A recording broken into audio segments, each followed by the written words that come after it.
اعوذ باللہ من الشیطان الرجیم بسم اللہ الرحمن الرحیم الحمد للہ رب العالمین الصلاة والسلام علی اشرف الانبیاء والمرسلین سیدنا و نبینا ابی القاسم محمد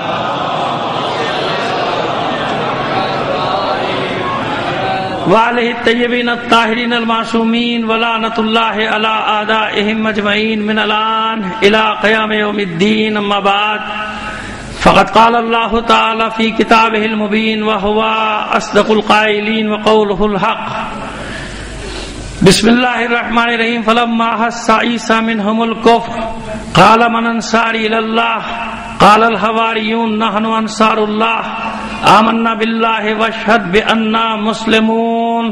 صلوات بھیجیے محمد آل محمد پر.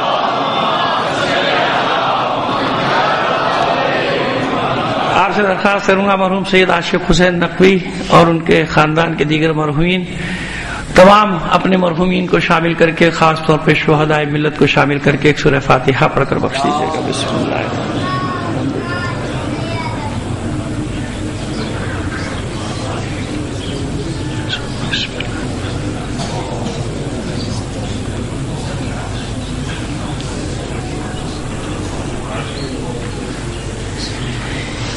ایک صلوات عنایت فرما دیجیے محمد علی محمد.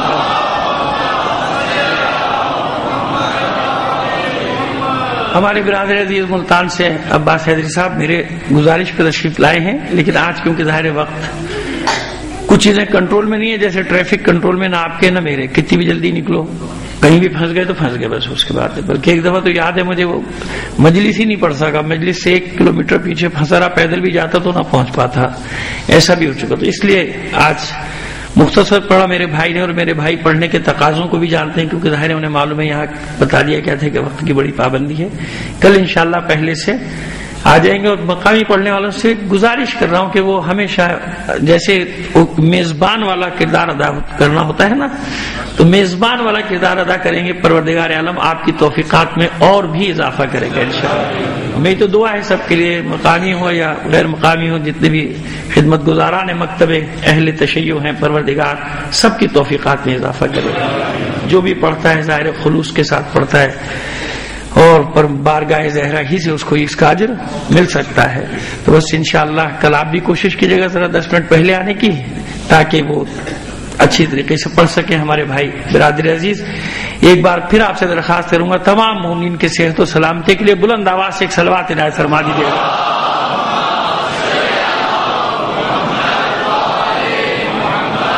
فلما احس عیسی منہم الکفر، جب موسیٰ نے احساس کیا، یہ محسوس کیا کہ اب یہ قوم کفر پہ اتر آئی ہے، اب یہ سننے والی نہیں ہے. کیوں؟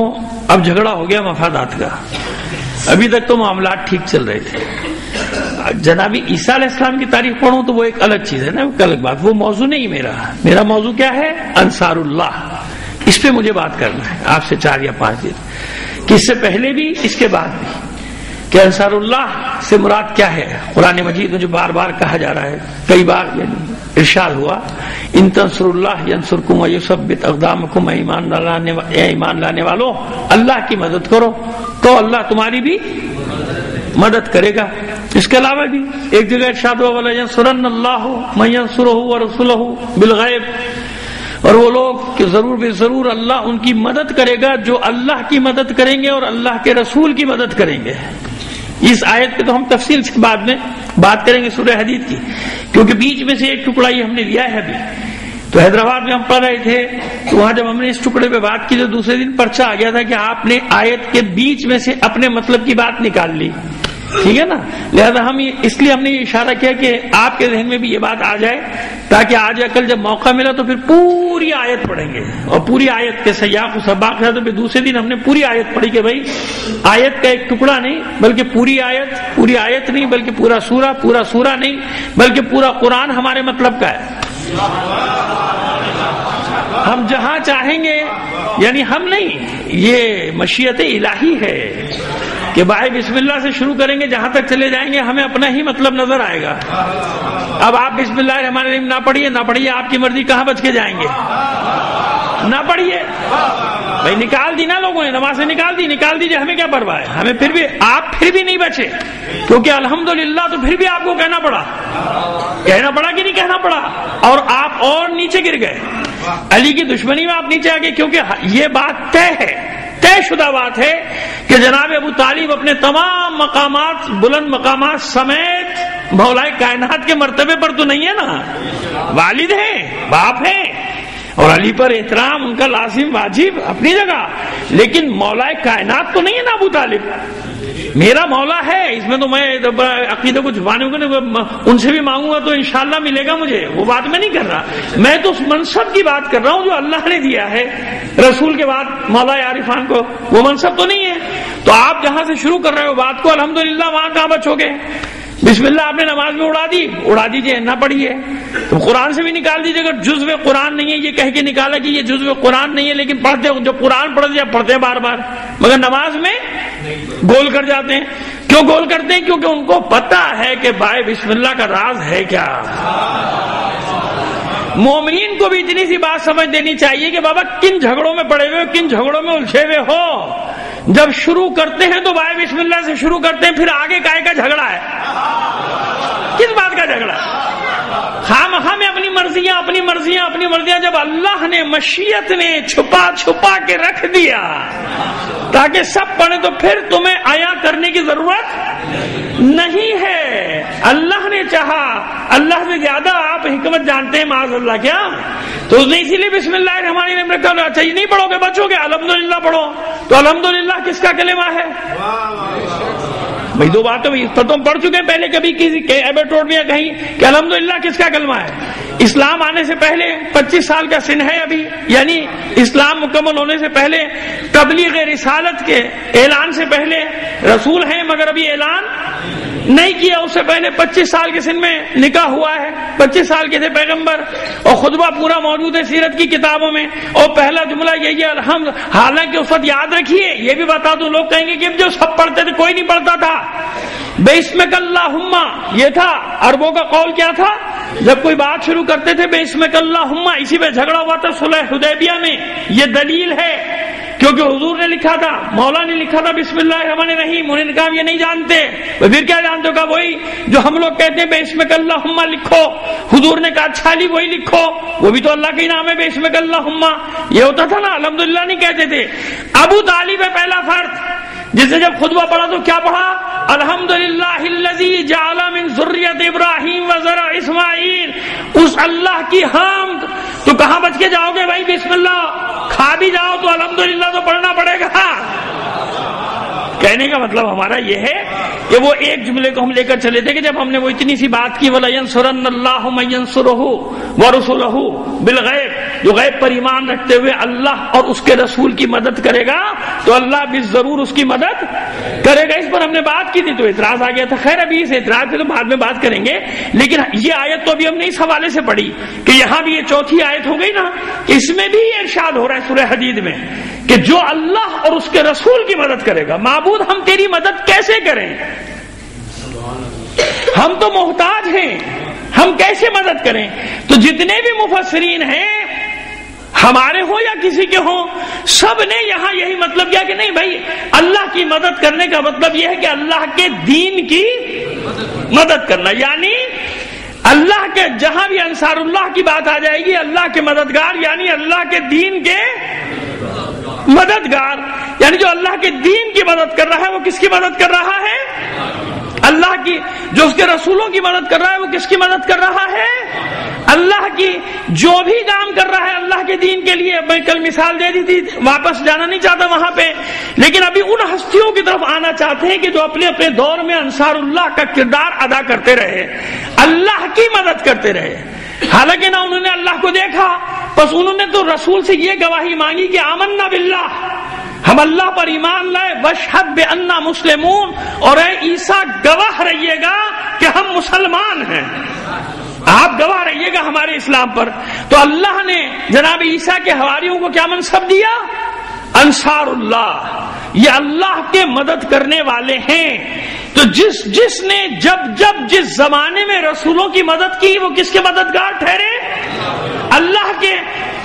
ایک اشارہ دیتے ہیں، واقعہ دوسرا پڑھیں گے، کیونکہ وہ واقعہ پڑھ چکے جس کی طرف اشارہ کر رہے ہیں۔ اللہ نے جناب موسیٰ کی ذمہ داری لگائی، جائیے فرعون کی طرف، جناب موسیٰ نے مدد کرنے والا مانگا۔ کس کی مدد کرنے والا؟ اپنی مدد کرنے والا۔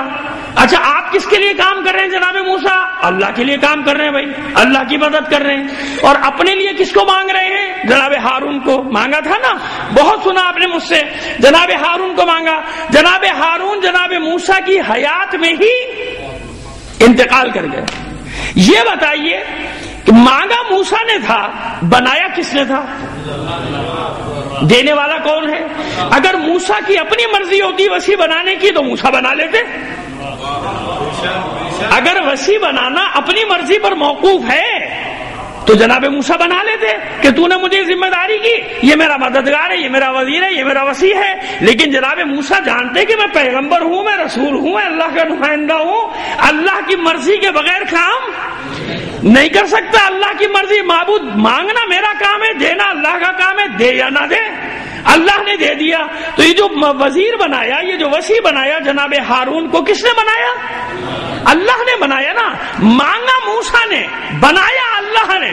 جناب ہارون انتقال کر گئے جناب موسیٰ کے سامنے، اب کسے وسیع بنایا؟ نہیں شمون کہاں، وہ تو جناب عیسیٰ کے۔ میں نام آپ سوال نہیں کر رہا، کلاس تھوڑی لگی ہوئی ہے۔ ایک صلوات بھیجیے محمد عالم۔ اب سنیے، یہی تو ہے آج ساری بحث، آج اسی پر گفتگو کرنا ہے ہمیں۔ انشاءاللہ آپ ساتھ دیں گے ہمارا، اور دیکھیے کیا مطلب کوشش کریں گے آپ تک پہنچانے کی۔ اب جسے وسیع بنایا اس کا نام ہے یوشع، جناب یوشع بن نون۔ اب یاد آ گیا آپ سب کو، سنا ہوا ہوتا ہے نام، ظاہر میں نے عرض کیا میں کلاس تھوڑی لے رہا ہوں، نمبر تھوڑی دینے، اس بات ہے ہوتا ہے۔ پس کس کو وسیع بنایا؟ جناب یوشع بن نون کو۔ اب یہ بتائیے کہ جناب یوشع بن نون کو جو وسیع بنایا ہے اپنی مرضی سے بنایا ہے؟ بنا ہی نہیں سکتے نا۔ پہلے اعلان، ایک اصول طے ہو گیا کہ جو بھی وسیع بنائے گا وہ اللہ سے پوچھ کے بنائے گا، یا اللہ بنا کے بھیجے گا یہ آپ کا وسیع ہے، یا پھر یہ مانگیں گے کہ آپ اسے میرا وسیع بنا دیں۔ آصف برقیہ کو اللہ نے بنایا، آصف برقیہ کو وسیع کس نے بنایا؟ جناب سلیمان کا اللہ نے بنایا۔ مگر جناب سلیمان ڈر رہے تھے کہ میری قوم نہیں مانے گی، میری قوم نہیں مانے گی، کیوں؟ میری بہن کا بیٹا ہے، بھانجا ہے، نہیں مانے گی میری قوم۔ نتیجہ کیا ہوا کہ امتحان کا میدان رکھ دیا۔ وہ جو کل ہم نے اشارے کیے تھے آج ان کو پورا کریں گے۔ امتحان کا میدان رکھ دیا کہ اب جیسے یہ امتحان دے دو تو اب آپ بتائیے کہ زمان و مکان مسخر ہوئے کہ نہیں ہوئے آصف برقیہ کے لیے؟ زمان و مکان کی بات کر رہا ہوں، مسخر ہوئے نا۔ کیوں؟ نبی کی مدد کرنے والا ہے اور سچی مدد کرنے والا ہے۔ اور نبی نے اعلان کیا کون ہے جو تخت بلقیس کو سب سے پہلے لائے گا؟ مختلف اعلان ہوئے ہوں گے۔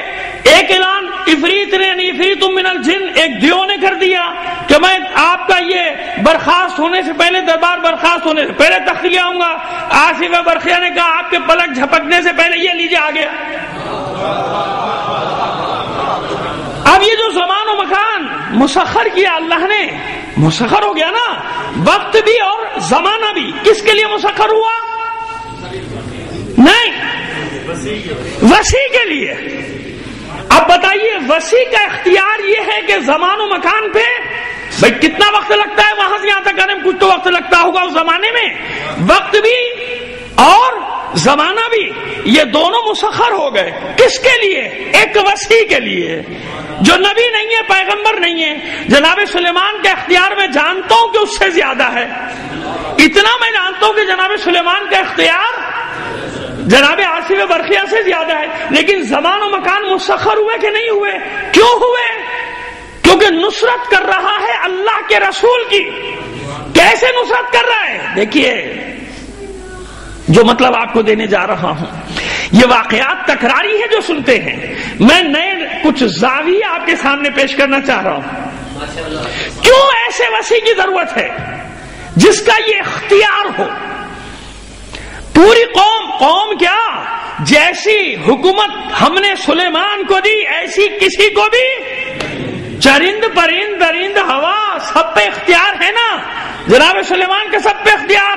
لیکن قوم کا حال کیا ہے کہ کہ جب وہ مسجد تعمیر کر رہے ہیں جسے یہ اب ہیکل سلیمانی کہتے ہیں، تو وہ بیت المقدس کی تعمیر کر رہے ہیں، تو اس وقت کیا ہوا؟ سب کام کر رہے ہیں جن و انس، وہ کون ہیں؟ ان کی امت ہیں، ان کو نبی جانتے ہیں، ایمان رکھتے ہیں، اللہ کو مانتے ہیں، لیکن قوموں کا مزاج دیکھیے کیا ہے کہ اس وقت ملک الموت آ گئے، جناب اسرائیل پیغام اجل لے کر آ گئے، چلیے بھائی بلاوا آ گیا، عصا پہ کھڑے ہوئے، کیوں؟ جب تک کھڑے رہیں گے کام کریں گے، یوں دیکھ رہے ہیں کنکھیوں سے ادھر سلیمان ادھر ہوا، بیٹھ جاؤ آرام سے، نہیں کرنا کام، ایسے ہی ہوتا ہے نا، یا نکل لیں گے ادھر ادھر کہیں اور کوئی بہانہ کر لیں گے، جناب سلیمان جانتے یہ سب بھاگ جائیں گے، یہیں کھڑے رہو، اور اسی وقت پیغام اجل آ گیا اللہ کی طرف، چلیے ابھی سلیمان نے گئے تو بڑا غضب ہو جائے گا، تمہیں نہیں معلوم جیسے میں ہٹا بیچ سے ان کو پتہ چلے گا میرا انتقال ہو گیا تو بھاگ جائیں گے سب۔ یعنی ہر زمانے میں قوموں کا مزاج ایک ہی ہے،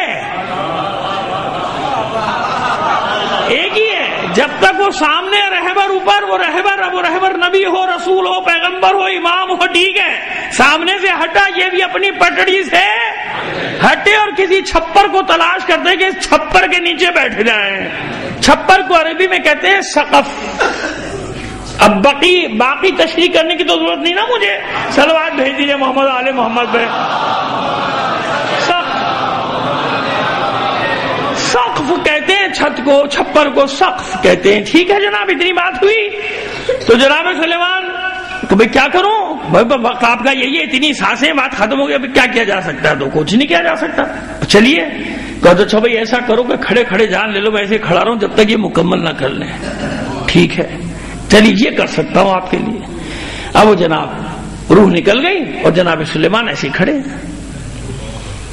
اب وہ دیکھ رہے ہیں سب، وہ کام کر رہے ہیں بیچارے، سورج غروب ہوا، سب نے کہا پسینہ پوچھتے ہوئے بھائی اب تو چھٹی ہے، ادھر کوئی جواب ہی نہیں ہے، چھٹی گائے کی بھائی، پھر جا رہے ہیں، قریب جا رہے ہیں، چلا رہے ہیں، دیکھ رہے ہیں آنکھیں کھلی ہوئی دیکھے جا رہے ہیں، جواب نہیں دے رہے، ایک نے پکڑ کے جو ہلایا تو گر گئے، دیکھو ہم صبح سے بیوقوف بن رہے تھے، پتہ نہیں کب دم نکل گیا، ہم کام کیے چلے جا رہے ہیں۔ تو دیکھا آپ نے قوموں کا مزاج کیسا ہوتا ہے، اس لیے وسیع کی ضرورت ہوتی ہے نا کہ وہ وسیع جو بعد میں لے کر چلے، اب جو وسیع کا جہاں تک اختیار ہے وہیں تک قوم کو لے کے چل سکتا ہے نا، تو آئیے پھر واپس لے جائیں۔ تو جناب ہارون کے بعد وسیع کی ضرورت پڑی، کسے وسیع بنایا؟ جناب یوشع بن نون کو وسیع بنا دیا۔ اب جناب یوشع بن نون کو جو وسیع بنایا ہے جناب موسیٰ کی اپنی مرضی ہے، اپنی مرضی سے بنا ہی نہیں سکتے، اگر اپنی مرضی ہوتی تو پہلے ہارون کو اپنی مرضی سے بنا دیتے نا، اپنی مرضی سے نہیں بنایا، اللہ کے حکم سے بنایا۔ تو جناب یوشع بن نون کو جو وسیع بنایا کس کی مرضی سے بنایا؟ اللہ کی مرضی اور اللہ کا حکم کہ میرے بعد یہ وسیع ہے یوشع، اس کی اطاعت کرنا، یعنی اس کی اطاعت، میری اطاعت، میری اطاعت اللہ کی اطاعت، اس سے لڑائی، مجھ سے لڑائی، مجھ سے لڑائی، اس کی مدد، میری مدد، میری مدد اللہ کی، یہ ہے انصار اللہ کا معنی، آسان سا، سادہ سا، اور 3 دن تشریح کرتے چلے جائیں گے تو اور واضح ہوتے چلے جائیں گے مفہوم آپ کے سامنے انصار اللہ کے۔ جو اس کی مدد کرے گا اس نے میری مدد کی، جس نے میری مدد کی اس نے اللہ کی مدد کی، ایسے ہی ہے نا۔ اب مجھے وہ حدیثیں پڑھنے کی ضرورت نہیں ہے جو آپ حدیث قصہ میں پڑھتے ہیں کہ پروردگار جو ان سے محبت کرتا ہے وہ مجھ سے محبت کرتا ہے، جو مجھ سے محبت کرتا ہے وہ تجھ سے محبت کرتا ہے، جس نے اس سے جنگ کی اس نے مجھ سے جنگ کی، جس نے مجھ سے جنگ کی اس نے۔ تو جب اللہ سے جنگ کر سکتا ہے، جنگ کرنے والے موجود ہیں، ان کو کیا کہا گیا اللہ کے دشمنوں کو؟ اللہ سے جنگ کرنے والے، وہ اللہ سے جنگ کرنے والے ہیں۔ تو جب اللہ سے جنگ کرنے والے موجود ہیں تو اس جنگ میں اللہ کی مدد کرنے والے ہونے چاہیے یا نہیں؟ فرعون کے لشکر سے اللہ تو نہیں لڑے گا آ کے، نمرود کے لشکر سے اللہ تو نہیں لڑے گا آ کے، جو لڑے گا اللہ اسے اپنی لڑائی قرار دے گا، یہ میری لڑائی ہے، یہ میری جنگ ہے، کیونکہ یہ میری مدد کر رہے ہیں فرعونوں کے مقابلے میں، نمرود کے مقابلے میں۔ آئیے یہ تمہید بن گئی، اب آگے بڑھتے ہیں۔ جناب یوشع بن نون پہ پڑھوں گا، آپ کے دماغ کہیں بھی چلے جائیں میں ذمہ دار نہیں ہوں، میں جناب یوشع بن نون کو پڑھ رہا ہوں۔ جناب یوشع بن نون وسیع بن گئے اور قوم نے ان کی اطاعت کی، آدھی قوم نے کی، آدھی قوم جو جلتی تھی، جلتے ہیں نا ایک دوسرے سے حسد بھی تو رکھتے ہیں کہ یہ کیوں آگے بڑھ گیا، وہ کیوں آگے بڑھ گیا، حق مجھے ہونا چاہیے تھا، نمبر میرا تھا، مل گیا ان کو، میں ان سے عمر میں بڑا تھا، میں ان سے عمر میں چھوٹا تھا، میری دولت زیادہ تھی، میرے پاس پیسے زیادہ تھے. ایسے ہی ہے نا. تو کیونکہ انسان ہے نا، عام انسان، یہ سب آپ عام معاشرے میں دیکھتے ہیں، ہمیشہ یہی ہے، ایسے ہی ہے. خدا کا شکر ادا کیجئے اس زمانے میں نہیں تھے، ورنہ داستان کا حصہ ہوتے. اگر یہی بات سوچ لے انسان کہ اس زمانے کے لوگوں کی باتیں ہو رہی ہیں، وہ بھی انسان تھے ہم جیسے، ہم اس زمانے میں ہوتے تو ابھی کہاں ہوتے؟ نہیں ہوتے نا. تو اللہ کا شکر ہے کہ ابھی ہیں، ہے نا اللہ کا شکر. تو بھائی یہ بھی سوچ لیجئے کہ 100 سال بعد نہیں ہوں گے، قصہ ہوگا جیسے 100 سال پہلے والوں کے قصے ہیں.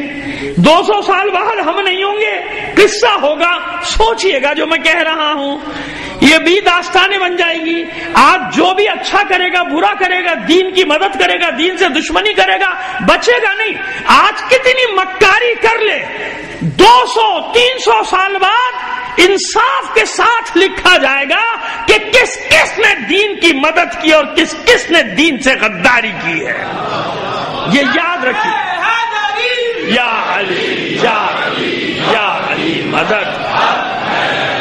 اگر یہ سوچ لے نا انسان تو اس کا ضمیر مطمئن رہتا ہے کہ میں بھی قصہ پاری نہ بن جاؤں گا.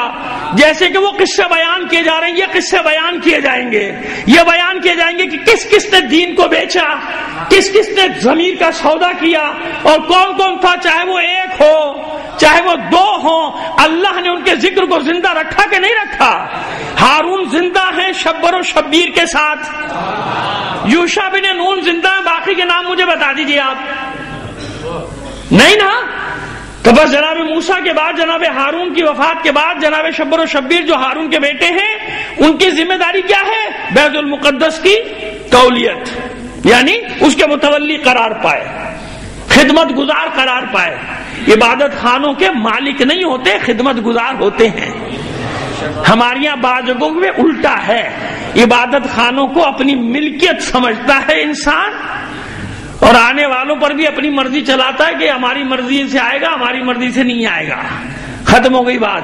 ایسے ہے نا، ملکیت نہیں ہوتے، خدمت گزار ہوتے ہیں. عبادت خانوں کی خدمت کربلا، نجف، مشہد وغیرہ میں دیکھا ہے نا، زائرین کے ساتھ کتنی محبت سے پیش آتے ہیں، ہاتھوں میں بھی وہ مور کے پر ہوتے ہیں. اور ہمارے یہاں ماشاءاللہ بعض جگہ جو میں نے دیکھا ہو ویسے سمجھتے ہیں جیسے دادا جان ان کے ورثے میں دے کر گئے عزا خانہ.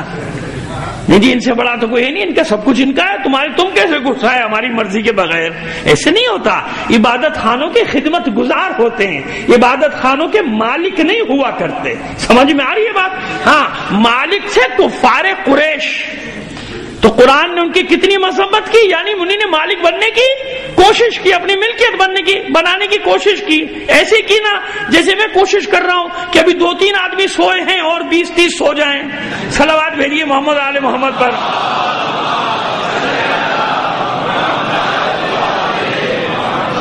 اچھا، میں نے اندازہ لگایا بعض لوگ جان کے آنکھ بند کرتے ہیں تاکہ مولانا کی نظر پڑے گی اور یہ جملہ تو کہے کوئی. ایک صلوات بھیجیے محمد آل محمد پر. جناب آئیے، ادھر ادھر نہ دیکھیے، میں خود اس طرف نہیں دیکھتا جدھر کہہ رہا ہوتا ہوں، کیونکہ عزت نفس سب کی مجھے محترم ہے. میرے لیے سب کی عزت نفس کو مجھے محفوظ رکھنا ہوتا ہے. بس پیغام پہنچ گیا کافی ہے. اب آئیے آگے بڑھتے ہیں. یوشع بن نون کو بنانے والے ظاہری طور پہ کون ہے؟ جناب موسیٰ. کیا جناب موسیٰ اپنی مرضی سے کوئی کام کر سکتے؟ نہیں. جناب ہارون کے لیے اللہ کا حکم لینا پڑا نا. تو جب جناب موسیٰ اپنی مرضی سے نہیں بنا سکتے تو وہ جس کے لیے قرآن یہ فرما رہا ہو وما ينطق عن الهوى ان هو الا وحی یوحى، میرا حبیب نطق کرتا ہی نہیں سوائے اس کے کہ اپنے رب کی مرضی سے جو کہتا ہے وہ وہی کی زبان ہے. تو اب بتائیے، جس کا ہر نطق ہی نطق الہی ہو، مرضی الہی ہو، تو اب وہ اپنی مرضی سے بنا سکتا ہے کسی کو؟ نہیں بنائے گا نا. وہاں بھی وہی مسئلہ ہوا نا، اسی لیے تو جھجک ہے، اسی لیے تو جھجک رہے. لیکن ابھی یہاں نہیں آنا مجھے، ابھی مجھے وہی رکھنا ہے کہ وہاں ہوا کیا. یوشع بن نون کے بارے میں بتانا ہے. جناب یوشع بن نون وسیع بن گئے اور لوگوں میں اختلاف پڑ گیا. یہ کیسے بن گئے؟ ارے بھائی موسیٰ نے بنایا، غلط بنایا. پہلے اپنے بھائی ہارون کو بنا دیا، اب اپنے چہیتے یوشع بن نون کو بنا دیا، اس کو امر مسلط کر دیا. لڑ سکتے نہیں جناب یوشع سے، کیونکہ جناب یوشع تمام جنگوں کے فاتح ہیں. جب کوئی لڑنے کو تیار نہ ہوتا تھا قوم کہتی تھی جائیے آپ، اور آپ کا اللہ کیوں نہیں لڑ رہا، تو یوشع بن نون آگے ہوتے تھے کہ موسیٰ قوم کو چھوڑیے میں ساتھ ہوں، قوم نہ جائے نہ صحیح میں ساتھ ہوں، میں آپ کی مدد کروں گا. تو جو رسول کی مدد کر رہا ہے قرآن نے انہیں کیا کہا ہے؟ انصار اللہ کہا نا. من انصاری، دیکھیے اصول رکھیے سامنے، اصول بالکل سامنے رکھیے. من انصاری اللہ قال الحواریون نحن انصار اللہ. جس نے بھی اللہ کے رسول کی مدد کی اس نے کس کی مدد کی ہے؟ اللہ کی. ایک جگہ نہیں، 4 نشاندہی میں کر چکا، مزید اور کروں گا انشاءاللہ، زندگی رہی مجالس میں دیگر مجالس میں جو باقی بچی ان میں کر دوں گا نشاندہی آپ کے سامنے. تو اب یہ ذہن میں رکھیے آپ کہ اللہ کی مدد کر، رسول کی مدد کرنے والا کون ہے؟ یعنی وہ اللہ کی مدد کر رہا ہے، وہ انصار اللہ ہے. یہ اصول طے ہو گیا، یہ قرآن نے اصول دے دیا کہ جو میرے رسول کی مدد کرے گا وہ میری مدد کرے گا. اور احادیث رسول نے بھی مہر لگا دی اس کے اوپر کہ جس نے ان سے محبت کی مجھ سے محبت کی، مجھ سے محبت کی اللہ سے محبت کی، جس نے ان سے دشمنی کی مجھ سے دشمنی کی، مجھ سے دشمنی کی، جس نے ان سے جنگ کی اس نے مجھ سے جنگ کی، اور جس نے مجھ سے جنگ کی اس نے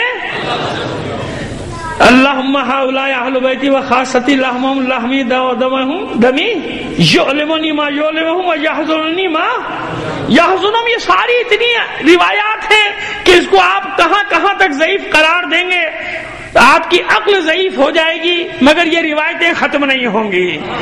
اب مشکل یہ ہے کہ مجھے جہاں پڑھنا ہے پھر وہیں پر آتا ہوں کہ یوشع بن نون کے خلاف کیا جائے، پلاننگ کیا کی جائے.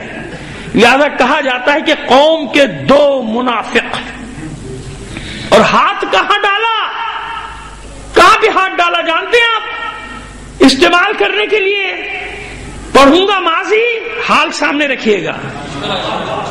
ہاتھ کہاں ڈالا؟ جناب موسیٰ کے گھر میں.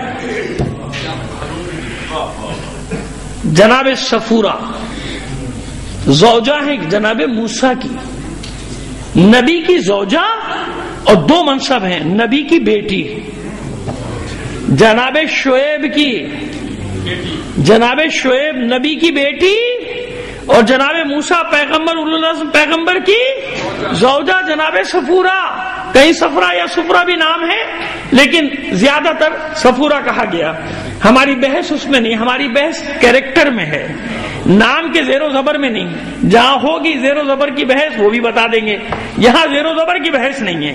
یہاں بحث یہ کہ جناب صفورہ جناب موسیٰ اولوالعزم پیغمبر کی زوجہ، ایک نبی کی زوجہ ایک نبی کی بیٹی، 2 منصب، نبی کی بیٹی اور نبی کی زوجہ. ان کو کہ بھائی ہونا تو آپ کے خاندان میں چاہیے تھا، یہ سب کچھ ہونا چاہیے تھا، یہ یوشع کہاں سے بن کے آ گئے؟ اور شاید پہلے بھی کوئی حسد وغیرہ رہی ہو دل میں کہ یوشع اتنا چہیتا کیوں ہے جناب موسیٰ کا. ہو جاتی ہے نا، ہر بات میں علی، ہر بات میں علی، ہر جگہ علی. سن کے بھی تو کان پک جاتے ہیں نا انسان کے. وہ یوشع کا ذکر ہو رہا تھا، منہ سے نکل گیا، کیا کرے. صلوات بھیجیے محمد آل محمد پہ.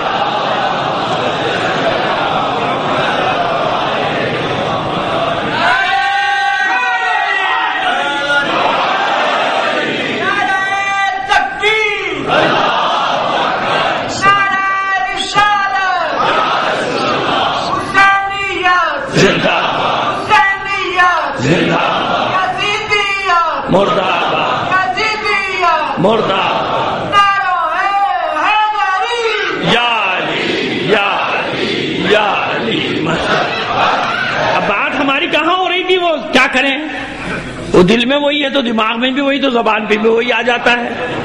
جو آپ کے دل میں وہی میرے دل میں کیوں چھپاؤں. تو صلوات بھیجیے محمد آل محمد پر. اب جناب یوشع بن نون کے مقابلے پہ کون آ گیا؟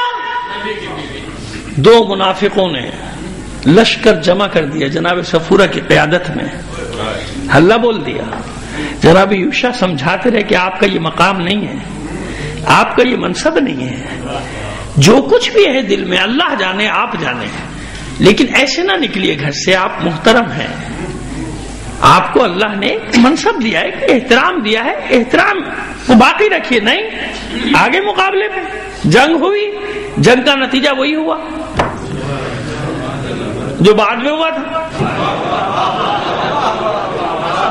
جنگ ختم ہو گئی. جناب صفورہ حراست میں ہیں، اب کیا کیا جائے؟ جناب یوشع مشورہ کر رہے ہیں کہ بھئی اب کیا کروں ان کے ساتھ؟ قتل کر دیجئے، قتل کر دیجئے، نہیں کیونکہ آپ کے مقابلے پر آئیں. آپ وسیع کہا کہ نہیں، یہ نہیں ہو سکتا، مجھے حیا آتی ہے. یوشع بن نون، یہ وسیع ایک آپ کو میسج بھی دینا چاہ رہا ہوں، اور یہ میسج جہاں تک پہنچا سکتے ہیں پہنچائیے گا. کاش ایسا کر دیں گے آپ، میرا دل خوش ہو جائے گا. فرماتے ہیں جناب یوشع مجھے حیا آتی ہے، میں یہ نہیں کر سکتا. کیوں؟ بہرحال یہ پیغمبر کے حرم میں رہی ہے. جناب صفورہ پیغمبر کے حرم میں رہی ہیں، جناب موسیٰ کے حرم میں رہی ہیں، مجھے حیا آتی ہے. یہ جانے، اللہ جانے جو انہوں نے کیا، اللہ جانے، لیکن ایسا نہیں ہو سکتا. ان کو احترام سے ان کے گھر پہنچا دو. اب آپ مجھے بتائیے، کریکٹر ہے نا کردار. جناب موسیٰ کے وصی کی بات کر رہا ہوں کہ جناب موسیٰ کے وصی کا کردار کیا ہے؟ کہا کہ نہیں مجھے حیا آتی ہے. انہی نے رسول کے وصی پر چڑھائی کی ہے، جنگ کی ہے، رسول کے جانشین پر حملہ کیا ہے، لیکن پھر بھی مجھے حیا آتی ہے. کیوں حیا آتی ہے؟ اس لیے آتی ہے کہ یہ موسیٰ کے حرم میں رہی ہیں، یہ جناب موسیٰ کی زوجیت میں رہی ہیں، لہذا انہیں احترام سے لے جاؤ. اور کب آرام سے گھر میں بیٹھیے گا، اب نہ نکلیے گا، تو روتی ہوئی توبہ کرتی ہوئی چلی گئی، روتی ہوئی توبہ کرتی ہوئی چلی گئی. مگر واقعہ تو رہ گیا نا، واقعہ تو رقم ہو گیا کہ اللہ کے رسول کے وصی کے مقابلے میں آنا، یعنی اللہ کے رسول کے مقابلے میں آنا، اور اللہ کے رسول کے مقابلے میں آنا یعنی اللہ کے مقابلے میں آنا. اور جو اللہ کے رسول کی مدد کر رہا ہے وہ کون ہے؟ وہ نصرت رسول کر رہا ہے. جو نصرت رسول کر رہا ہے وہ کیا کرے؟ نصرت. تو اللہ جس کو جیسا منصب دے گا. تو جناب یوشع نے وصی ہونے کا حق ادا کیا کہ نہیں ادا کیا؟ اسی لیے وصی بنا کر گئے تھے کہ یہ میری قرابت داری کا خیال کرے گا. بھائی وہ جانے، اللہ جانے، مگر وصی نے قرابت داری کا خیال کیا. اب یہ تھا جناب یوشع کا اختیار، اس سے زیادہ اختیار جناب یوشع کا نہیں تھا. اب مجھے بتاؤ کہ اس وصی کا کیا حال ہوگا جس کے پاس یہ اختیار بھی ہو تو چاہے تو زوجیت سے نکال دے.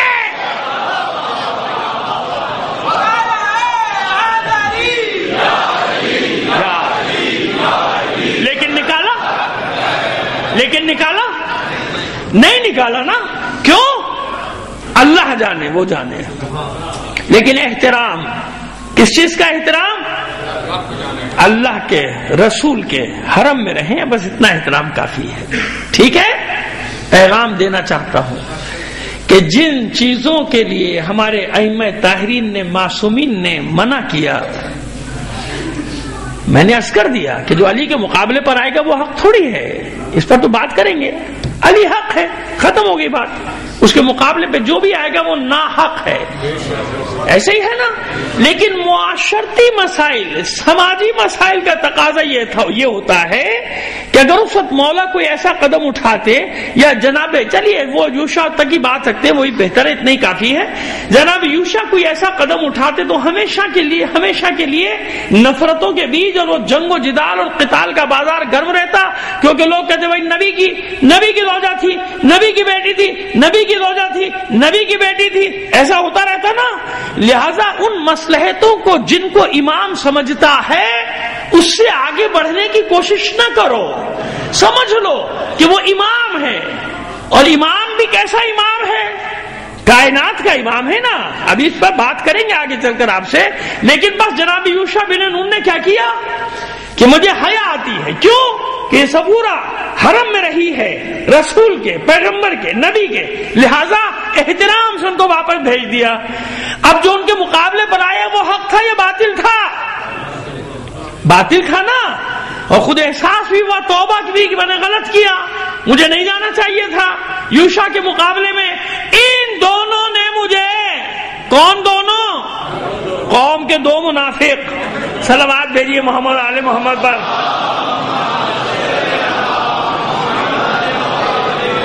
آپ پتہ نہیں کیا سمجھ رہے ہیں، میں جناب یوشع کی بات کر رہا ہوں۔ ایک بار اور صلوات عنایت فرمائیے محمد آل محمد پر۔ بس جناب عیسیٰ کے حواریوں کی مثال اس لیے قرآن دے رہا ہے۔ ایک نے غداری کی، اس کا بھی نام آ گیا۔ یہودا نام کے دو ہیں، یاد رکھیے گا، ایک وفادار ہے اور ایک یہودا، اس کا نام بڑا مشکل سا ہے، اسخر یوتی پتہ نہیں کیا ہے، تلفظ کیا ہے مجھے بھی نہیں پتا، کیونکہ عبرانی نام ہے لیکن ہے۔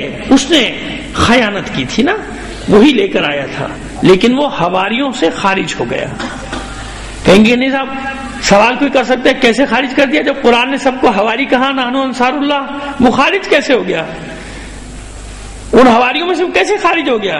بابا عمل خارج کرتا ہے نا، عمل کیا کرتا ہے؟ اب کوئی لاکھ کہتے ہیں عیسیٰ کہ وہ انصار اللہ ہے، انصار اللہ کہا ہے اللہ نے سب کو، عیسیٰ کے حواریوں میں تھا۔ بھائی حواریوں میں تھا، کس وجہ سے تھا؟ عمل کی وجہ سے تھا۔ جب عمل نہیں رہا تو حواری بھی نہیں رہا۔ فمن تبعنی فإنہ منی، جو اتباع کرے گا وہی مجھ میں سے ہوگا، جو میرا اتباع کرے گا وہ مجھ میں سے ہوگا، جو اتباع نہیں کرے گا، جناب ابراہیم نے کے اصول کو قرآن نے نقل کر دیا نا کہ جو اتباع کرے گا وہ میری ذریت میں پروردگار، جو میرا اتباع نہیں کرے گا وہ میری ذریت میں، سلبی میں تو ہو سکتا ہے جناب ابراہیم کی اولاد، لیکن ویسے شمار نہیں ہوگا کہ یہ مجھ میں سے نہیں ہوگا جو میرا اتباع نہیں کرو۔ اتباع کو شرط بنا دیا کہ اگر اولاد بھی ہے تو باہر ہو جائے گی۔ تو عیسیٰ کے حواری بھی کب تک حواری ہیں؟ کون کون حواری ہے؟ جو اتباع کرتا چلا جائے گا، جس نے اتباع کیا وہ قیامت تک انصار اللہ کہلائے گا، قیامت تک کے لیے انصار اللہ۔ شبش ابن ربی، مثال دیتا ہوں ایک کردار کی۔ شبش ابن ربی ایک کردار ہے جو صفین میں حضرت علی کی طرف سے لڑا ہے۔ صفین میں کس کے لشکر میں ہے؟ مولا کے لشکر میں ہے۔ اب سمجھ میں آ رہی ہے آپ کی بات؟ جو ہمارے بعض، میں تو کم پڑھا لکھا ہوں نا، زیادہ پڑھے لکھے لوگوں کی سمجھ میں نہیں آتی یہ بات۔ یہ کیسے ہو سکتا ہے صفین میں کہ مولا صلب دیکھ دیکھ کے تلواریں مار رہے تھے؟ ہاں تم سے نہیں ہو سکتا، مولا سے ہو سکتا ہے۔ جو کام تم سے نہیں ہو سکتا تو تم یہ کیوں سمجھتے ہو کہ وہ مولا کائنات سے بھی نہیں ہو سکتا؟ جب قرآن یہ اختیارات دے رہا ہے، اور میں مثالیں دیے چلا جا رہا ہوں آپ کو، بیٹا ہاں اب آنکھ کھل گئی، شاباش، بہت اچھے لگ رہے ہو، صلوات بھیجیے محمد آل محمد پر۔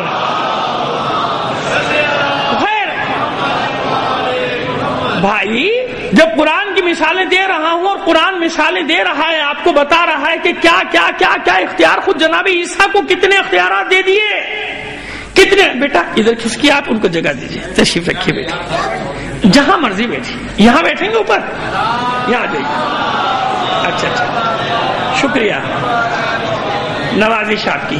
صلوات بھیجیے محمد آل محمد پر۔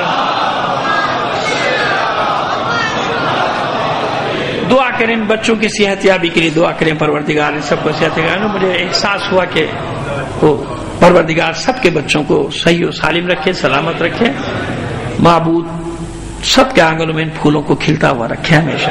ایک صلوات بھیجیے محمد علیہ محمد۔ اب وہ لیکن ہوتا پتہ ہے کیا، وہ ٹیمپو ٹوٹ جاتا ہے۔ جب وہ ٹیمپو ٹوٹ جاتا ہے پھر کیا ہوتا ہے، پھر شروع سے پھر آپ کو وہاں سے لے کر آؤں تو چلیے اب 1 گھنٹہ اور لے لیتا ہوں، کوئی مسئلہ نہیں ہے۔ صلوات بھیجیے محمد علیہ محمد پر۔ بس جو ہم بات کر رہے تھے، دیکھیے یہ ہوتا ہے نا کہ وہ سلسلہ کلام جو تھا وہ منقطع ہو جائے، تو کئی بار حوالہ دے چکا ہوں خطبہ شخصیہ کا کہ جب مولا کے ساتھ مولا فرما رہے ہیں کہ اب کہاں اب بیٹھ گئے، اس کا جناب عبداللہ بن عباس نے کہا شروع کیجئے خطبہ، کا آپ کہاں سے شروع کروں، ختم ہو گیا بس بات۔ وہ جو سمندر بہ رہا تھا، دریا بہ رہا تھا، اس میں بند باندھ دیا کہ میں تو بڑا ہی ناچیز طالب علم حقیر فقیر سا آدمی ہوں۔ ایک صلوات اور عنایت فرمائیے محمد علیہ۔ چلیے پھر وہیں سے لے کر آتے ہیں۔ بس انصار اللہ جناب عیسیٰ کے حواریوں کو کہا جا رہا ہے، جو بھی اللہ کے رسول کی مدد کرے گا وہ کس کی مدد کر رہا ہے؟ اللہ کے کرنے والا ہے، یہ میرا مددگار ہے جو میرے مدد کرے. یہی وسیع کے لیے کہ وسیع کے اختیارات کی ہم بات کر رہے تھے، اب ہمیں ذہن میں آیا کہ قرآن مجید میں اختیارات بتائے. کیسے کیسے اختیارات؟ خود جناب عیسیٰ کے معجزے بتائے، مردے کو زندہ کر دیا. اور یہ تو مسلمات میں سے نا، قرآن مجید کہہ رہا ہے کہ جناب عیسیٰ نے مردے کو زندہ کیا. قم باذن اللہ، کھڑا ہو جا اللہ کے حکم سے. وہ ناصرہ بستی ہے یا اور کچھ بستی کا نام بھی ہے قصص انبیاء میں، اس جگہ کا نام بھی ہے جہاں آپ نے مردے کو زندہ کر کے گفتگو کی تھی. وہ گفتگو طویل ہے، کبھی موقع ملا تو بیان کر دیں گے. وہ گفتگو بھی کی تھی اور اسے پوچھا تھا، آخری میں ایک بات پوچھی تھی کہ یہ تو کیسے بولا؟ میں نے تو سب کو آواز دی تھی. ایک قوم تھی جس پر سے گزر رہے تھے اپنے حواریوں کے ساتھ، اس پہ عذاب نازل ہوا تھا. تو جناب عیسیٰ نے کہا اس پر عذاب آیا ہے. حواریوں نے پوچھا کیسے عذاب آیا؟ کہا اس لیے کہ یہ ایک دوسرے کو دفن نہیں کر سکے، ایک ساتھ مرے. اگر عذاب نہ ہوتا تو دفن کر کے ہوتے، ایک دوسرے کو دفن کیا ہوا ہوتا. ایک ساتھ جو یہ مرے پڑے ہیں سب ان کے جانور یہ یعنی انسان، یہ سارے مرد عورتیں، ان پر عذاب آیا ہے. تو کہا پھر بات کیجیے ذرا، ان سے کو پوچھیے. تو آپ نے آواز دی، ایک بولا بس. اس نے جواب دی، وجوہات بتائی، خیر وہ طویل وجوہات عذاب کی، کیوں آیا کیوں آیا کیوں آیا کیوں آیا. کہا کہ تو بولا اور باقی کوئی نہیں بولا. کہا کہ میں ان میں رہتا تو تھا مگر ان کی برائیوں میں شریک نہیں تھا.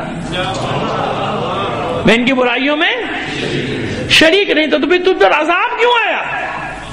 تو جواب ملا، عذاب اس لیے آیا کہ میں برائی ہوتے ہوئے دیکھتا تھا، روکتا نہیں تھا. امر بالمعروف اور نہی عن المنکر نہیں کرتا تھا، اس لیے مجھ پر بھی عذاب آ گیا. اس لیے ہم جیسے گناہگار بولتے رہتے ہیں کوئی سنے یا نہ سنے، تاکہ ریکارڈ میں تو بات رہے کہ کچھ بولنے والے تھے بھائی.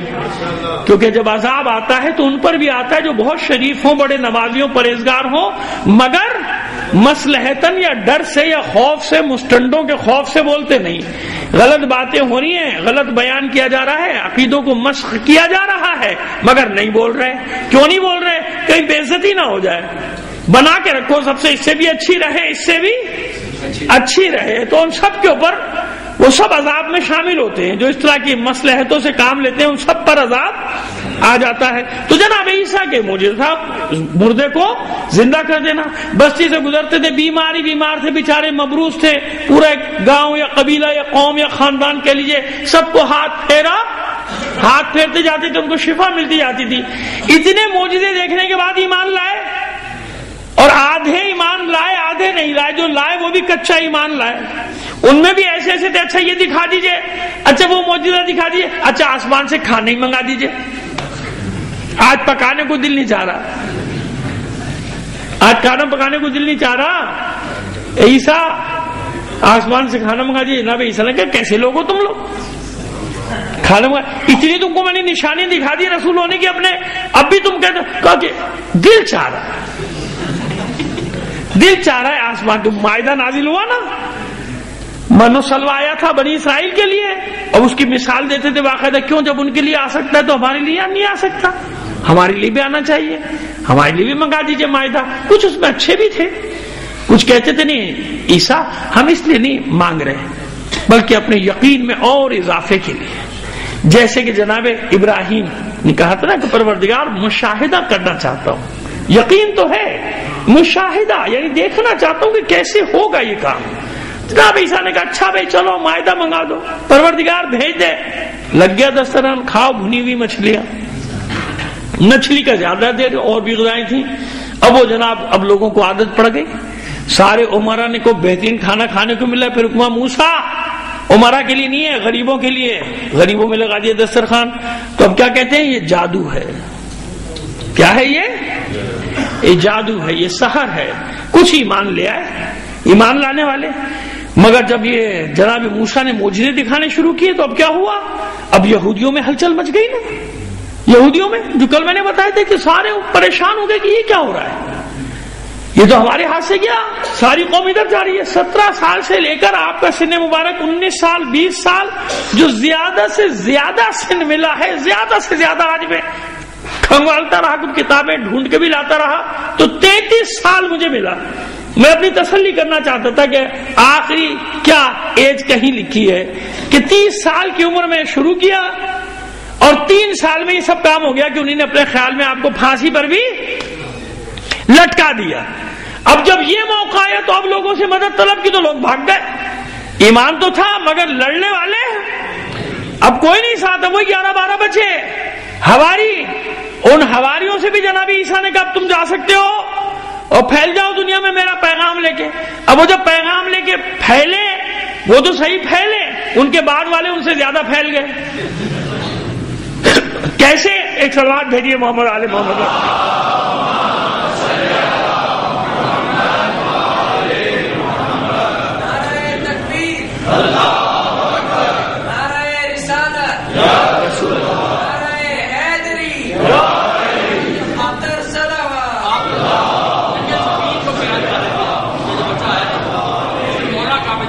یاد دلایا انہوں نے, دیکھیے یاد دلایا جہاں سے میرا قطع کلام ہو گیا تھا, کتنے امپورٹنٹ بات میں کرنے جا رہا تھا. صلوات بھیجیے محمد آل محمد پر. شکریہ بہت آپ کو. تو میں بتا رہا تھا صفین میں کہ لوگوں کو ہمارے یہاں بھی واضح سے ہیں ماشاءاللہ بہت زیادہ, کیونکہ پڑھ لکھ گئے ہیں تو ان کی بات سمجھ میں نہیں آتی کہ مولا تلوار کیسے کیسے ماریں گے.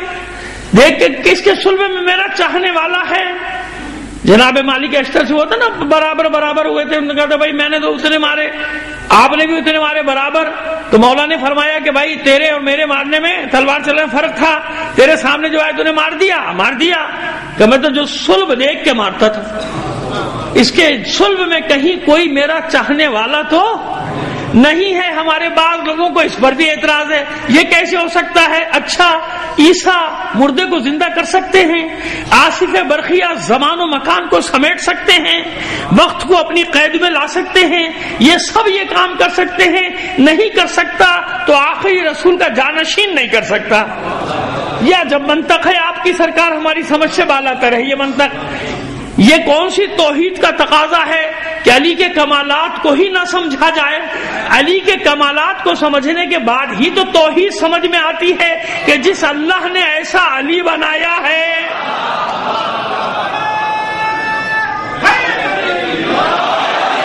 میں تو اسی اللہ کو مانتا ہوں بھائی, اور خدا کا شکر ہے الحمدللہ اللہ گواہ ہے, میرے دل کو بھی جانتا ہے, میرے دماغ کو بھی جانتا ہے. اپنے معبود آپ سے سب چھپ سکتا ہے, اللہ سے تو کچھ نہیں چھپا ہوا. بابا میں خود توحید پرست ہوں, میں جانتا ہوں کہ اللہ کی ذات میں کسی کو شریک نہیں, مگر میں نے پہچانا کیسے؟ پہچاننے کے اپنے اپنے طریقے ہیں, ہزاروں لاکھوں طریقے ہیں. میں نے تو ایسے پہچانا کہ جس نے ایسا علی بنا دیا وہ کیا ہوگا.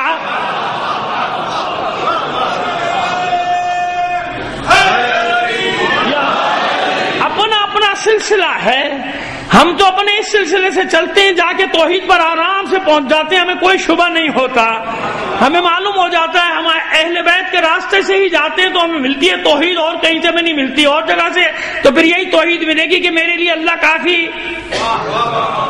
لکھوا دینا اپنی گاڑی کے پیچھے, رکشے کے پیچھے, ٹیکسی کے پیچھے, جس نے لکھوایا تھا وہ بھی بھاگ گئے. جب ٹائم پڑا, جب وقت آیا تو وہ بھی بھاگ گئے, اللہ کا گھر چھوڑ کے بھاگ گئے. فوجی دے دو.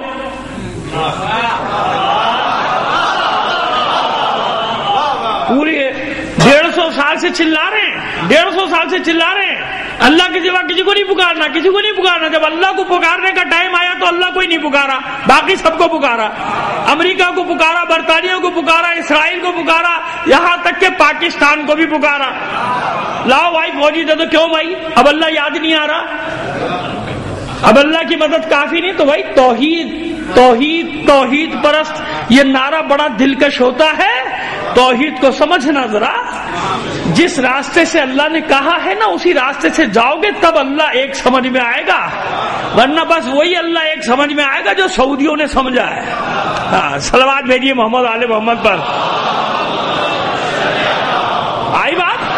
تو بات میں کر رہا تھا شبش ابن ربی کی, کہ مولا کی تلوار چل رہی تھی دیکھ کر چل رہی تھی نا. کہیں کوئی چاہنے والا آج تک نکل کے آتے کہ نہیں نکل کے آتے؟ ہر نکل کے آ رہے ہیں کہ نہیں نکل کے آ رہے ہیں نا. آج تک ہر دکان سے نکل کے آ رہے ہیں. پتہ نہیں کون کس کا صفین میں چھوڑ دیا ہوگا علی نے,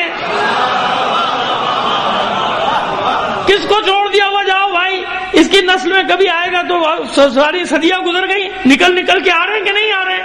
خیر بات کو آگے بڑھاتے ہیں. شبش ابن ربیع صفین میں مولا کا ہم رکاب, مولا کی فوج میں شامل. مگر درہم و دینار کی خاطر قتل حسین میں شریک کربلا میں. یہ ہے انسان، حضرت انسان.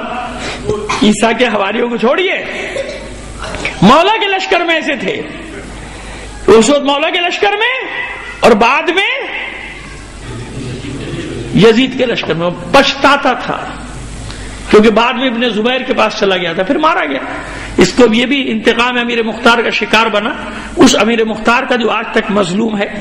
ہمارے یہاں کچھ نام نہاد آج کل انٹلیکچوئل پیدا ہو گئے ہیں، دانشور نام نہاد، خود ساختہ دانشور، جنہیں امیر مختار غلط نظر آتا ہے. اگر امیر مختار غلط نظر آتا ہے تو تم کس کے راستے پہ چل رہے ہو بھائی؟ تم بھی بیٹھ جاؤ. تمہیں کس امام نے اجازت دی ہے یہ سارے کام کرنے کی جو کر رہے ہو؟ کس امام نے اجازت دی ہے تمہیں یہ کام کرنے کی؟ امیر مختار کو تو تم نے پڑھا ہی نہیں، مجھے یقین ہے، مجھے معلوم ہے کہ تم نے پڑھا ہی نہیں. امیر مختار کیا، تم نے محمد حنفیہ کو بھی نہیں پڑھا، تم نے جناب زید کو بھی نہیں پڑھا، تم نے یحییٰ ابن زید کو بھی نہیں پڑھا، تم نے حسن ابن یحییٰ ابن زید کو بھی نہیں پڑھا، تم نے آل حسن میں محمد نفس زکیہ اور ان کی اولاد کے قیاموں کو بھی نہیں پڑھا. اگر ان سب کو پڑھا ہوتا تو تم کہتے کہ امیر مختار وہ ہے جس نے بنی ہاشم کے گھروں میں خوشیاں دی ہیں، اس نے نصرت کی ہے، وہ انصار اللہ کا مصداق ہے. کربلا کے بعد امیر مختار مصداق ہے انصار اللہ کا. کیوں؟ ایک امام نہیں، چھٹے امام تک ہر امام نے اس کی تعریف میں جملے ادا کیے. آج صرف ایک بیان کروں گا، زندگی رہی باقی کل. حکم ابن مختار، کہیں ان کا نام حاکم ابن مختار ہے، دو بیٹے تھے مختار کے، ثابت ابن مختار اور حکم ابن مختار. وہ کہتے ہیں بغیر مطالعے کے پڑھتے ہیں. ان لوگوں کو مختار کے بارے میں پتہ نہیں. 20 سال پہلے کتاب لکھ چکا ہوں جس کے 10 سے زیادہ ایڈیشن آ چکے ہیں. کم سے کم کتاب خانوں کو کھنگال لیا کرو، پھر تمہیں پتہ چل جائے گا کہ کس ناچیز نے پڑھے بغیر کچھ کہا ہے یا اپنی طرف سے کچھ کہہ دیا ہے. یہ مجھے پہنچی ہے خبر.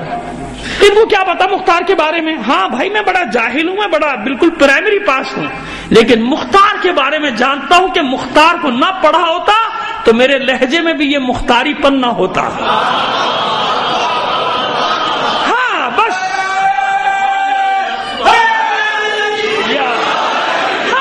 فرق صرف اتنا سا ہے کہ میں خود ساختہ دانشور نہیں ہوں اور خدا نے مجھے لابنگ سے دور رکھا الحمدللہ. کبھی یہ کوشش نہیں کی کہ چند مسٹنڈوں کی لابی بنا کے اپنے آپ کو خود ساختہ. کون ہے مختار؟ سنو، حکم ابن مختار بیٹا بڑھاپے میں 5ویں امام سے ملتا ہے بازار میں. حوالہ نہیں دوں گا جان کے تاکہ ذرا تپ کر وہ کسی سے سوال کریں گے ذرا مولانا سے حوالہ تو لے کر آنا، پھر ان کو یہیں جامع منتظر سے حوالے دے دوں گا، ٹھیک ہے نا؟ تاکہ انہیں دور نہ جانا پڑے، کہیں نجف نہ جانا پڑے، قم نہ جانا پڑے، شام نہ جانا پڑے، یہی پہ دے دیں گے نا حوالے. اچھا لگے گا نا؟ پھر بہت اچھا لگے گا. صلوات بھیجیے محمد آل محمد پر. تو آج سے روایت، اور مجھے یقین ہے کہ میری اتنی بات ہی کافی ہوگی، حوالہ مانگیں گے نہیں وہ، کیونکہ آپ بھی شرط رکھ دیجیے گا اگر حوالے مل گئے تو پھر تو مانو گے کہ مختار ہیرو ہے، ولن نہیں ہے. ولن تم ہو جو آج قوم میں تفرقہ ڈالنے کے لیے نئے نئے بھیس بدل کے آئے ہو. ہر طرف سے حملہ ہو رہا ہے ہماری قوم پہ. تو حکم ابن مختار کی ملاقات بازار میں ہوتی ہے 5ویں امام سے، حجام کی دکان پہ. حجام سے مراد وہ حجامت جو اس زمانے میں ائمہ طاہرین نے جس کو مستحب قرار دیا ہے. دکان اس نے دستبوسی کی مولا کی. مولا نے سر پہ ہاتھ رکھا، کون ہے تو؟ کہتا مولا میں مختار کا بیٹا حکم ہوں. پیشانی کو بوسہ دیا، سینے سے لگایا، دعا دی. وہ رونے لگا. کہا کہ روتا کیوں ہے حکم، روتا کیوں ہے؟ کہا مولا لوگ میرے باپ کو بہت برا بلا کہتے ہیں، میں آپ کی زبان سے سننا چاہتا ہوں کہ میرا باپ کیا تھا. خدا کی قسم جب کوئی مختار کو برا کہتا ہے میرا جگر چھلنی ہو جاتا ہے. میری سمجھ میں نہیں آتا کہ میں نادانوں کو کیسے سمجھاؤں کہ مختار کیا ہے. کہ مولا جو آپ کہیں گے وہ میرے لیے حرف آخر ہے. میرے باپ کو لوگ برا بھلا کہتے ہیں. تو پوچھا معصوم نے کیا کہتے ہیں تیرے باپ کو؟ کہتے ہیں کذاب تھا، جھوٹا تھا، جاہ پرست تھا، اقتدار کے لیے قیام کیا، ڈھونگ رچایا محبت اہل بیت کا. پھر سینے سے لگایا معصوم نے، کہا حکم سن، سب غلط کہتے ہیں. تیرا باپ وہ ہے کہ جس کے بھیجے ہوئے ہدیے سے میرے باپ نے میری ماں کا مہر ادا کیا ہے. اس منبر پہ بیٹھ کے کہہ رہا ہوں جملے. معصوم کبھی غیر طاہر مال سے مہر ادا کر سکتا ہے اپنی زوجہ کا؟ کہ میری ماں کا مہر میرے بابا نے یعنی چوتھے امام نے اس ہدیے سے ادا کیا ہے جو مختار نے بھیجا تھا، اس سے مہر ادا کیا ہے میری ماں کا. اور تیرا باپ مختار ہم بنی ہاشم کے گھروں میں خوشیوں کا باعث بنا. اس نے ہاشمیوں کے شکستہ ٹوٹے پوٹے گھروں کی تعمیر کرائی. اس نے ہاشمیوں کی خوشیوں کا سامان کیا. اس کی وجہ سے میرے بابا نے ہاشمی خواتین کو سوگ بڑھانے کا حکم دیا، سوگ بڑھانے کا، خوشی منانے کا حکم دیا. اس کی وجہ سے، تیرے بابا کی وجہ سے 5 سال بعد ہمارے گھر میں شیرینی پکی. ہاشمیوں کے گھر میں. یہ ہے مختار جو نصرت کر رہا ہے، جس نے قسم کھائی ہے، جو وعدہ نبھا رہا ہے. اور ایسے ایسے بڑے بڑے نام نہاد دانشور پیدا ہو گئے ہیں.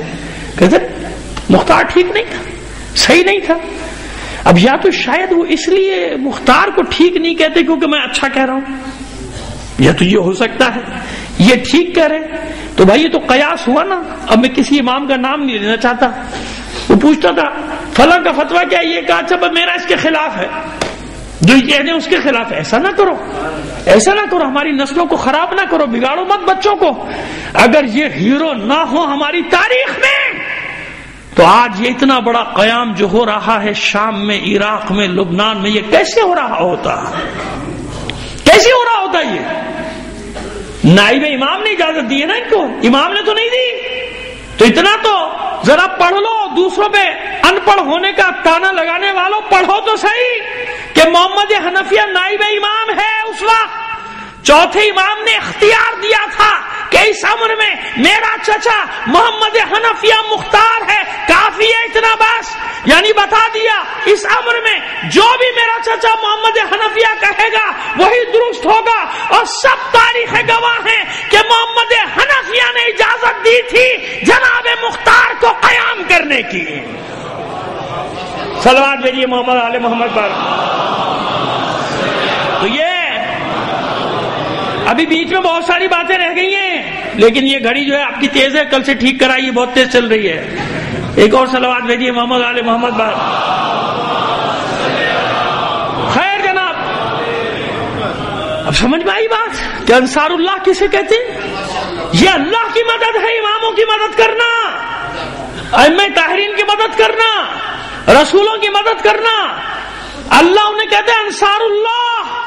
اور جگہ جگہ ایک جگہ نہیں کہہ رہا یا ایھا الذین آمنوا کونوا انصار اللہ، یعنی قیامت تک ایمان لانے والوں میں ایسے ہوں گے جنہیں اللہ یہ حکم دے رہا ہے کہ اللہ کے مددگار بن جاؤ. آیت کا حکم جاری ہے، کونوا انصار اللہ، اے مومنو اللہ کے مدد کرنے والے بن جاؤ. اس کا مطلب قیامت تک یہ راستہ کھلا ہوا ہے نا. اللہ کی مدد کیسے ہوگی؟ یعنی اللہ کے دین کی مدد، اللہ کے دین کی مدد، اماموں کی مدد، اماموں کی مدد، رسول کی مدد، رسول کی مدد، اللہ کی مدد. یہ ایک سلسلہ ہے، ایک چینل ہے. اس سے ہٹنے کی کوشش کرے تباہ ہو جاؤ گے. اس سے ہٹنے کی کوشش مت کرنا. تو مختار کون؟ انصار اللہ کا مصداق اپنے زمانے میں، وہ اور اس کے ساتھی ابراہیم بن مالک اشتر جیسے ساتھی. جیسے میں نے شبس ابن ربی کی مثال دی کہ صفین میں مولا کے ساتھ تھا اور قتل حسین میں شریک تھا، اور ابن زبیر کے ساتھ چلا گیا اور پچھتاتا رہا دیوانوں، لیکن آخر میں انتقام کا نشانہ بنا. یہ بات میں کر رہا تھا جناب امیر مختار کے انتقام کا نشانہ بنا شبس ابن ربی. ایسے ہی وہ لوگ بھی تھے جو پہلے علی کے مخالف تھے، مخالف لشکر میں تھے، نام نہیں لینا چاہتا، آپ سے ہضم نہیں ہوگا، مخالف لشکر میں تھے اور کربلا میں حسین کے ساتھ شہید ہوئے۔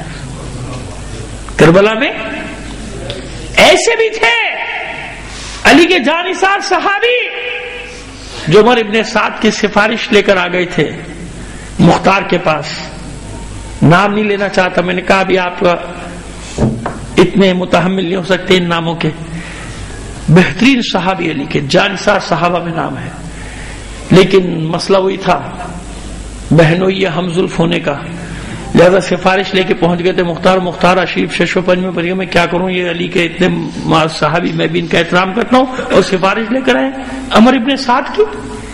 لیکن وہ ایسا کام ہوا کہ وہ جو ان کے عبداللہ ابن کامل جو جن کو سالار بنایا تھا، اور ابراہیم بن مالک اشتر نے جب عمر ابن سعد کو گرفتار کیا تو راستے میں ہی دفعہ 107 لگوا دی۔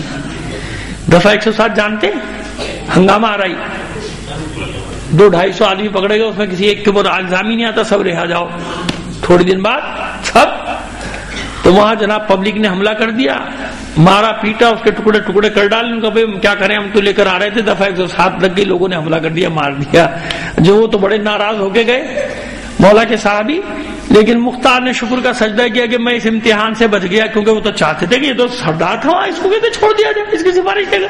تو یہ کریکٹر سے تاریخ میں بدلتے رہتے ہیں، ادھر سے ادھر، ادھر سے ادھر، ادھر سے ادھر، ادھر سے ادھر، کیونکہ معصوم نہیں ہے۔ اب ان حالات میں جو ثابت قدم رہے، ان حالات میں جو اپنے قول کو پورا کرے، ان حالات میں جو وعدہ پورا کرے کہ میں نے وعدہ کیا ہے حسین کی نصرت کرنے کا، زندان میں ڈال دیا گیا، زنجیروں میں جکڑ دیا گیا، جب رہا ہوا تو پورا وقت کس چیز میں صرف کر رہا ہے؟ لوگوں کو منظم کرنے میں کہ قتل حسین کا انتقام لینا ہے۔ ایک ایک قاتل کو کاش کے وقت ہوتا اور میں جناب ابن مختار کے اس پہلو پر روشنی ڈالتا، مگر وہ مضمون الگ ہے، وہ موضوع الگ ہے۔ خیر، پس یہ مختار کون؟ جس نے اہل بیت کو خوشیاں فراہم کی۔ اس نے سر کاٹ کاٹ کے کہاں بھیجے؟ کہاں بھیجے تھے؟ 7 سے لے کے 70 سر ہیں، بڑے بڑے لائنوں کے اور ملونوں کے سر بھیجے تھے اس نے چوتھے امام کی خدمت میں۔ جب چوتھے امام نے خوشی کا اظہار، کھانے کے بعد میٹھا کھاتے تھے، اس دن صحابہ دیکھ رہے کہ میٹھا آیا بھائی، امام میٹھا نہیں کھا رہے، جب تک امام نہیں کھائیں گے ہم کیسے کھائیں گے؟ تو کہا کہ مولا آج آپ یہ شیرینی تناول نہیں فرما رہے، آپ کا دل نہیں چاہ رہا؟ کہا اس سے زیادہ بھی کوئی شیرینی ہو سکتی ہے میرے لیے کہ میرے سامنے میرے بابا کے قاتلوں کے سر رکھے ہیں، جو چوتھے امام کے دل کو اتنا خوش کرے مختار، اس کے بارے میں شک و شبہ ہے تمہیں؟ اپنی عقلوں کا علاج کراؤ، ورنہ جہاں اتنے ماتم کرتے ہیں تمہاری عقل کا بھی کر لیں گے۔ ایک صلوات بھیج دیجئے محمد آل محمد کا۔ یہ ہے امیر مختار۔ بس یہیں سے مصائب کے 2 جملے، اور بات کو پھر آگے بڑھائیں گے کل جہاں چھوڑا ہے۔ بہت ساری باتیں کرنے کی ہوتی ہیں، کیا کیا جائے؟ یہاں تو مصیبت یہ ہے کہ ہر طرف سے جدھر دیکھو دین پر یلغار کر دیے لوگوں نے۔ کس کس سمت میں آدمی دیکھے، کدھر کدھر دیکھے، کس کس لباس میں دیکھے، کہاں کہاں دیکھے، کچھ سمجھ میں نہیں آ رہا۔ فتنے کا زمانہ ہے، کیسا زمانہ ہے، مگر مومنو گھبرانا مت اور ثابت قدم رہنا، ثابت قدم رہو، ڈاوا ڈول مت ہو جایا کرو کہ ادھر کی سنی ادھر چلے گئے، ادھر کی سنی ادھر چلے گئے، نہیں، ایک صراط مستقیم پہ رہو، اعتدال، معتدل عقیدہ۔ ہمارا عقیدہ کیا ہے؟ اسی لیے معتدلہ کہا جاتا ہے۔ شیعہ کا ایک نام کیا ہے؟ معتدلہ، کئی بار عرض کر چکا، معتدلہ ہے، نہ اس سرے پہ نہ اس سرے پہ۔ ہم جانتے ہیں علی سب کچھ ہے، سب کچھ ہے، مگر یاد رکھنا محمد کے بعد ہے۔ یہ ہے شیعہ عقیدہ۔ سمجھ میں آ گئی میری بات؟ جس کی سمجھ میں نہیں آئے، میں ذمہ دار نہیں۔ سب کچھ ہے علی کائنات میں مگر محمد کے بعد۔ کیوں؟ یہ دیکھو کہ علی کس پر قربان ہو رہا ہے۔ علی جس پر قربان ہو رہا ہے تو علی جانتا ہے نا کہ محمد کیا ہے، رسول کیا ہے اللہ کا، جس پر علی قربان ہو رہا ہے۔ کچھ تو ہے نا جس پر علی بھی قربان، علی کی اولاد بھی قربان۔ اتنی سی بات سمجھنے کی ہے، بس عقیدہ صحیح رہے گا۔ اللہ نے جو منصب دیے وہ اسی طرح دیے نا، اسی طرح منصب دیے ہیں۔ آئیے بس منزل پر آ گیا، مختار کا ذکر آ گیا، تو آج مسائل پہ بھی مختار کے دربار میں جن 2-3 ملونوں کو مختار نے انجام تک پہنچایا، ان میں سے 1-2 کا ذکر کرتا ہوں، اور پھر انشاءاللہ دیکھیں گے کہ کل کیا ہوتا ہے۔ مسائل پہلے سے میں طے کر کے نہیں آتا ان مجالس میں، بس جس طرف ذہن چلا جائے۔ اب مختار کا ذکر ہوا تو 2 ملونوں کا ذکر سن لیجیے آپ۔ ایک کا نام ہے سنان ابن انس، اور ایک ملون کا نام ہے اسید ابن عبداللہ۔ اسید ابن عبداللہ، ان 2 کا بتاتا ہوں آپ کو، بس وہی کافی ہوگا آپ کے مصاب ہونے کے لیے۔ یہ سنان ابن انس ملون کے 3 ظلم، ویسے تو نہ معلوم کتنے ہیں، مگر اس کے 3 ظلم جو ہیں وہ ایسے تھے کہ مختار ہل گیا تھا سن کے، بار بار گر جاتا تھا اپنے تخت سے۔ وہ 3 ظلم جانتے ہیں کیا تھے سنان ابن؟ اچھا، جو اس نے خود بیان کیے ابن زیاد کے دربار میں، اس نے خود بیان کیے تھے۔ کیوں؟ انعام کے لیے، مجھے انعام ملا۔ جب جناب سید الشہداء ذوالجناح سے نیچے گرے تھے تشریف لائے، تیروں پر معلق تھے، آپ کا جسم تھا تیروں پر معلق تھا، ابھی شمر آگے نہیں بڑھا سر قلم کرنے کے لیے۔ سب سے پہلے جو فرد آگے بڑھا تھا وہ یہ ملون تھا سنان ابن انس۔ لوٹا جاتا تھا نا مال کہ تلوار چھین لی جائے، سپر چھین لی جائے، اس ملون نے جناب سید الشہداء کی زرہ کو اتارنے کے لیے تبر ایک ہتھیار ہوتا ہے، سمجھتے ہیں آپ؟ تلوار سے چھوٹا، خنجر سے بڑا، لیکن تلوار سے چوڑا، اس کو کہتے ہیں تبر، عربی میں تبر، اردو میں بھی اس کا نام ہے لیکن وہ ادبی نام نہیں ہے۔ اس کو یوں سمجھے کہ ایک بگدا ٹائپ کا جس سے وہ ہڈیاں کاٹی جاتی ہیں، گوشت نہیں بلکہ جانور کی، تو چوڑا ہتھیار۔